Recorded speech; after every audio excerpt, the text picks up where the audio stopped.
Mistwinter Bay may look like a purely dialogue-based game if you look at screenshots and even some of our devlogs, but a lot of what happens in the dialogue is completely dependent on how the town of Mistwinter Bay looks. It can look quite different depending on which buildings you have decided to build. Building brand new buildings usually means that a new person moves into town, and that opens up a whole lot of opportunities in the game. There are 18 empty lots that you can build on. Sometimes you get to choose between 2 buildings, but some lots only support 1. There are also 6 buildings built from the start. Those can be interacted with in different ways. Most of them can be upgraded, and one can even be replaced by a completely different building. So the town, or town view as I tend to call it, is very important in this game. In this video I will be going over all of the buildings you can build and show off what the town view currently looks like in the game. This is likely its final visual appearance, or at least very close to it. However, building stats, special features and so on will probably change in the future. I'm Lev Unknown, lead developer of Mistwinter Bay, and I'm here to show you the new town view. Let's get into it. First off, I want to show off some visual effects that I've added recently. I felt like the town view was looking pretty static and felt that it could use some subtle movements. That seemed especially important when I added the bathhouse. The bathhouse sprite has steam drawn onto it, and it felt weird to not have moving steam. So that made me decide to add some particle effects to buildings, both buildings that you can interact with and those that are completely static in the background. The visual effects mainly consist of smoke coming out the chimneys. Both interactable buildings and the background has smoke, but the amount of it varies between seasons.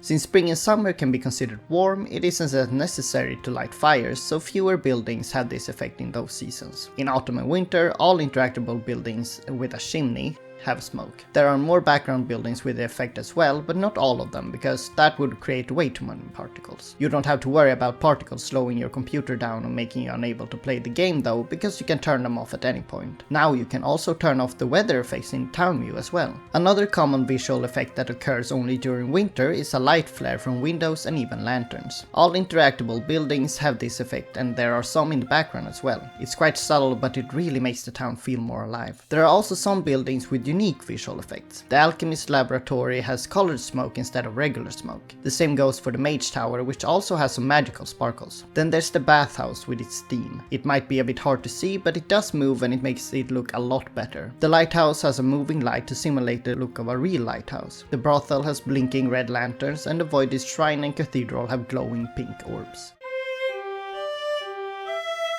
I'll keep this section short because the buildings I'll show here have already been in the game since the demo. When you start the game, there are 6 buildings already built. The Sovereign's Villa, the Valor's Shrine, the Inn, the Graveyard, the Town Wall and the Bridges, which count as one building. At the Inn you can meet visitors every season. The Graveyard shows which townfolk have died under your rule. The Valor's Shrine provides coins at the start of every season, and it can be upgraded to a temple and then a cathedral. It's also the only building in town that can be replaced. You can replace either an Valor's Shrine or a Valor's Temple with a Voidist Shrine. The Voidist Shrine can also be upgraded to a temple and a cathedral. The bridges can be upgraded to stone bridges. The same goes for the town wall. A stone town wall makes you more likely to succeed in defensive events, which I think there are 2 of so far. Then there's the Sovereign's Villa, your home, which can be upgraded to a keep and then a castle. The keep makes it possible to have 5 prisoners, and the castle has room for 15 prisoners.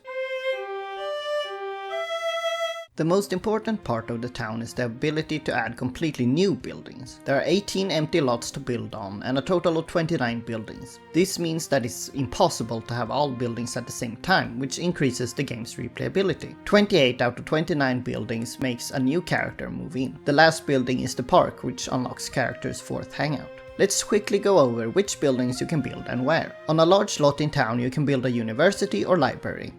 On a small lot there's the jeweler or tavern. Next to it there can be a theater. The large lot close to that is reserved to the park. Below the park is the bank or town hall. To the left the black market or marketplace. To the right of those lots it's the Alchemist Laboratory or Mage Tower. Below all of that is the infirmary. On a small lot close to the town wall it's the smithy. A bit further away is the barracks. To the left of them is the stables or brothel. And on a tiny lot squeezed in between everything is the tailor shop. Those are all of the lots inside of the town walls. In the countryside there's the bathhouse or vineyard at the top. In the forest it's either the hunter's camp or lumber camp. Below that you can build a stone quarry or a wheat farm. Next to that is the guard tower. On the beach are the ship docks or fishing docks. And the last building out on the cliffs is the lighthouse or mill.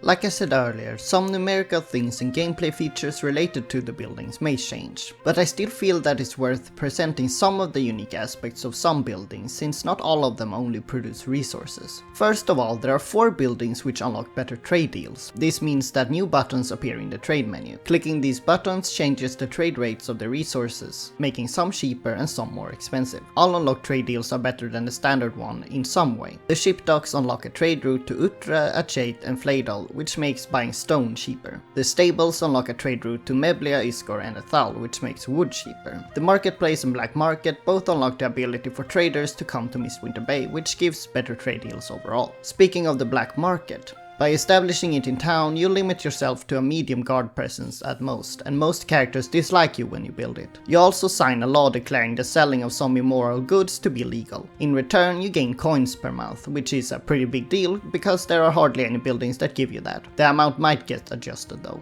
Speaking of guard presence, it can only be increased by building the barracks or the guard tower. The maximum guard presence is high, with each of the buildings increasing the maximum by 1 level. The guard tower also increases the likelihood of emerging victorious in war and siege-like events. However, unlike the barracks, the guard tower doesn't produce any resources. Then there's the tailor shop, which unlocks an outfit, which we haven't created yet. The jeweler halves the cost of an engagement ring, which you have to buy if you want to get married. The town hall decreases the number of months it takes before you can lower taxes. Right now it says that the infirmary increases the likelihood of characters surviving certain events, but I haven't actually done anything related to that, so I don't know if that will be in the final game. Having Edmund the physician around will definitely help though. And then there are 4 buildings which boost other buildings. By this I mean they increase the monthly resource production of a building. The Mage Tower and Alchemist Laboratory function the same, since both increase the infirmary's gold production. The mill increases the wheat farm's gold and food production. The lighthouse increases the production of gold and food for both the ship docks and the fishing docks, which in practice means one of them, since they share a lot. However, the lighthouse doesn't produce anything on its own, so it's not a useful building unless you've already built or plan to build the ship docks or fishing docks very soon.